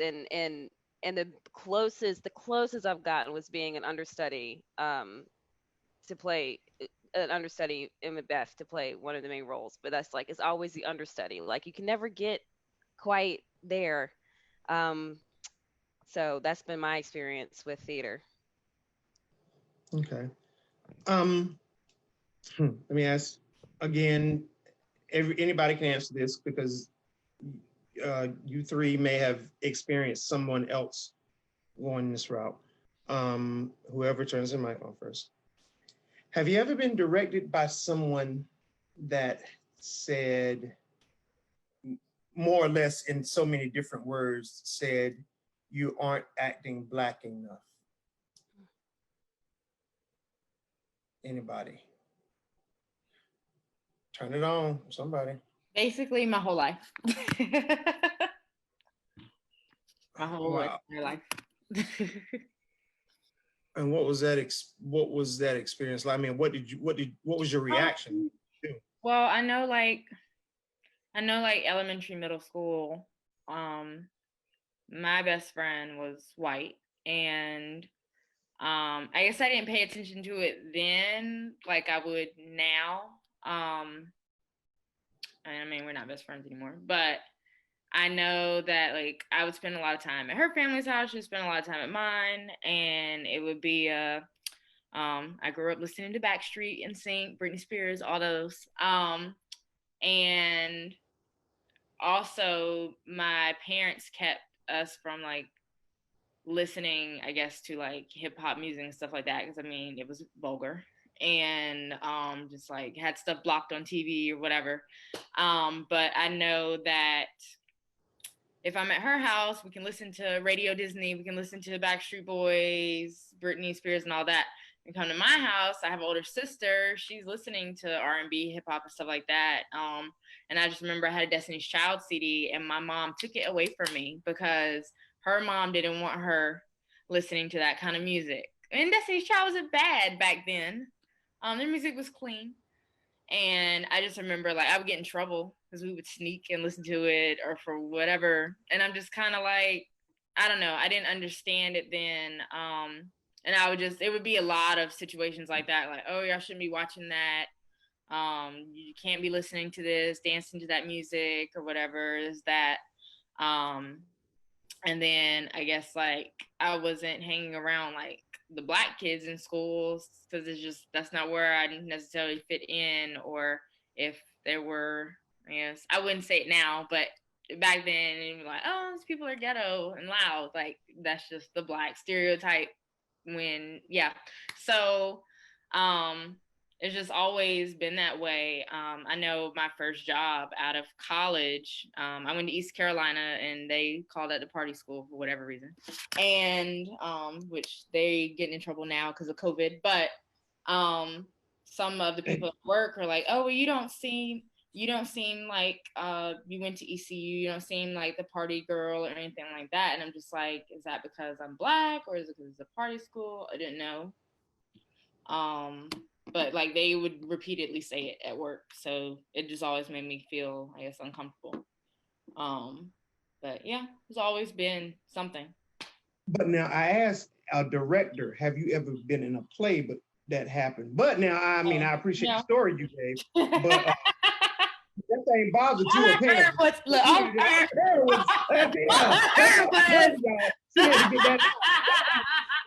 She had to get that thing out of her. That thing's been in her for years.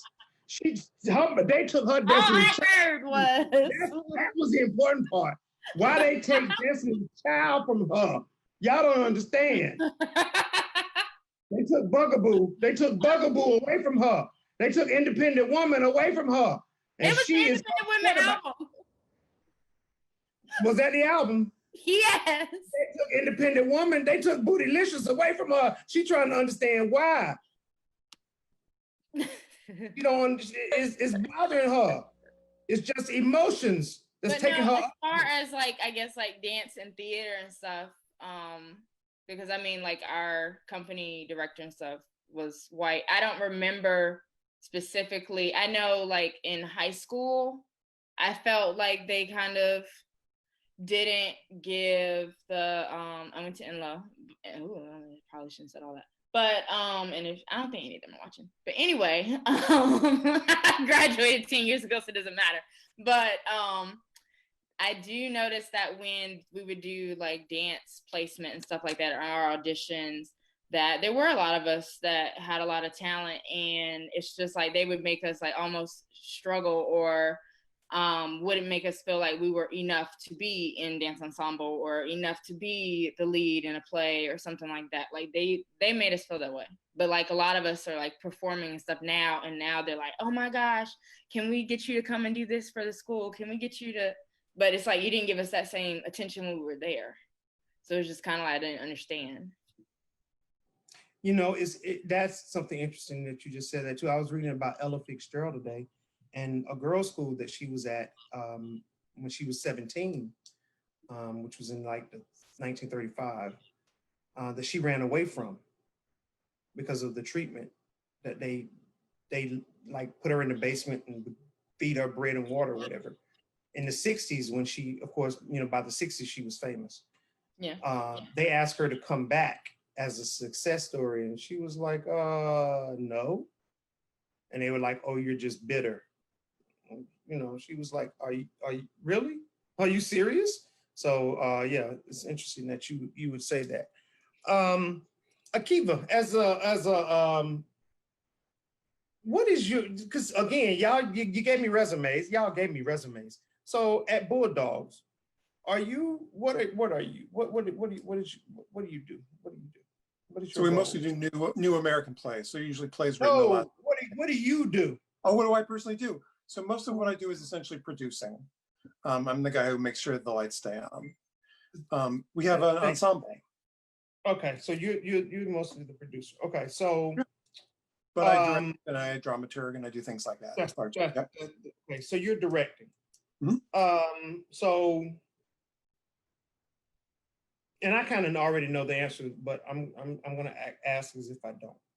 So you're directing a play, and you're picking a cast. Mm-hmm.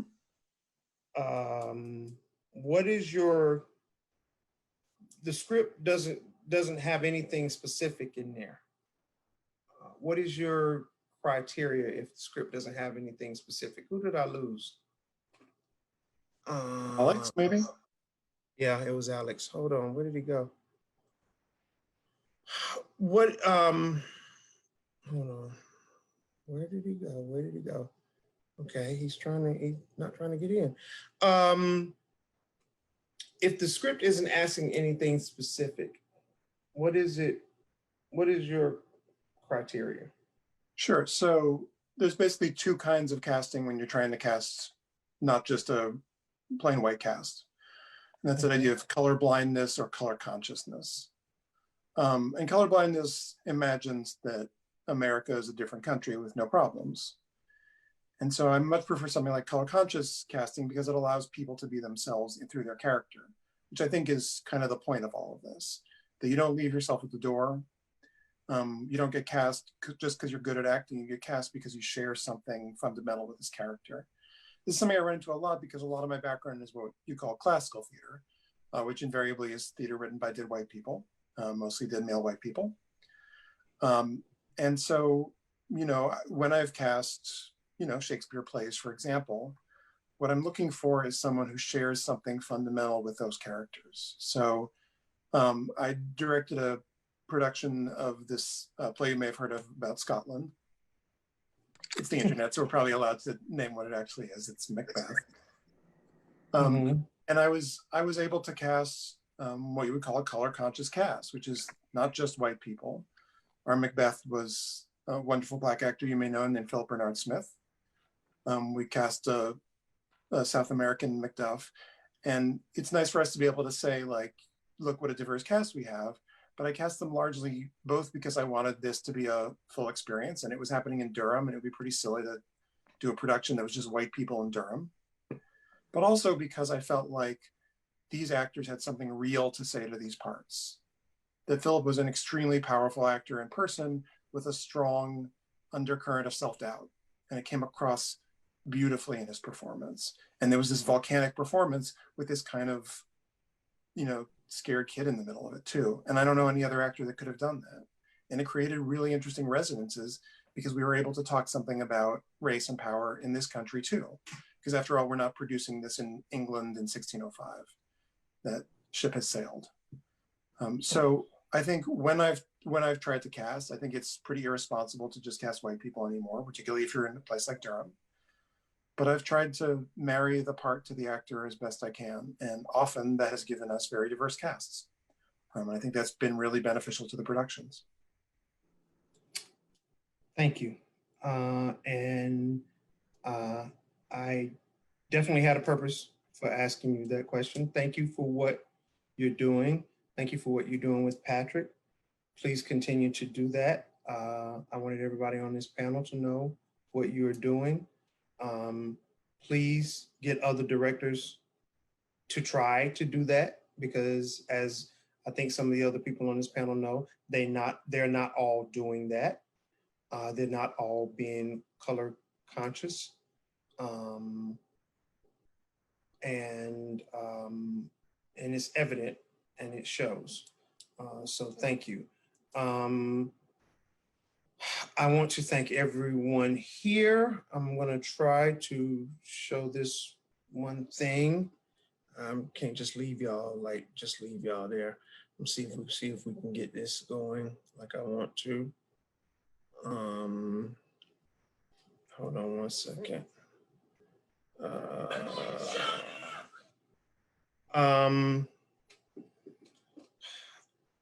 As people at home probably know, we always started with talking about things going on and around the city, around our everyday lives, and we try to end it with stuff going on in the theater. And we kind of did. We went back and forth a little bit. We had to make sure that that Jordan's mama knew that she's still upset about that Destiny's Child CD. So we had to go back for a minute, and we brought it on back home. Oh Lord have mercy, that thing. Okay. But we are going to, as I said, I want to thank our panelists. You guys were great. You guys were open. You even taught me something. You are right. You're right, Andrea. I would not use that word reverse racism again. You're right. There is no such thing. I appreciate that. See, hey, I'm not above it. I want future panelists to know. Y'all can correct me on stuff. I want people to be able to speak freely. Let me see if I can get to sharing this screen like I need to. Screen 2. Yes. So I'll come back to you guys after this. This is a compare and contrast. So let's look at this, shall we? All right. You guys see a woman at a car? You do? Okay. Shut up! Shut up!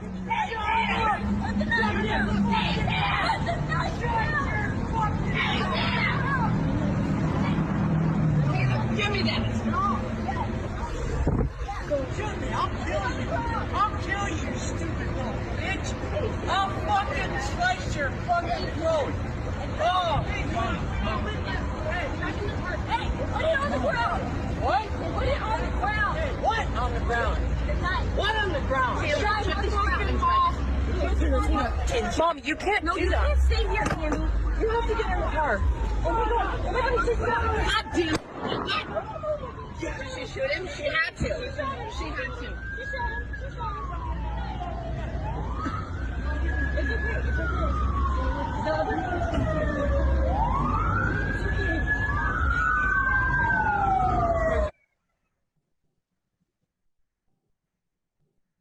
Sir. 10-4-13-27. Are you doing okay? You mind stepping out of the road? Maybe. No?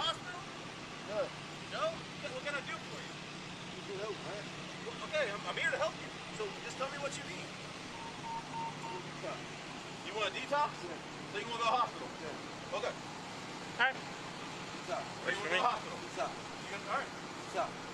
I understand. What's up, man? You want to say that? What's up? They're going to take you to detox.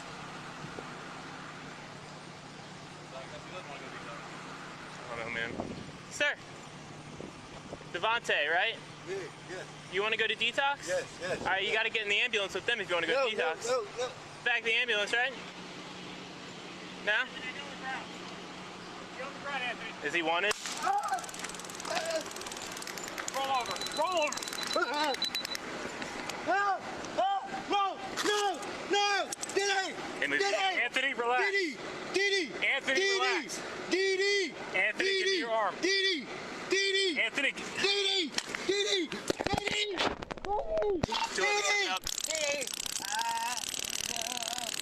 No! Step it up. No!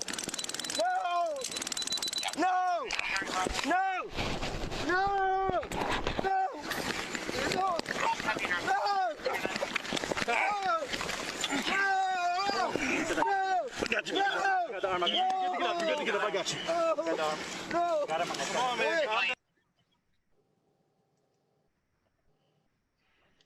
And this is why we can't be silent. Y'all have a good night. And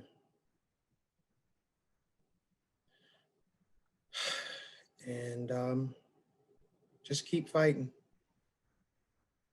because it ain't the same for everybody. Thanks, guys. Bye.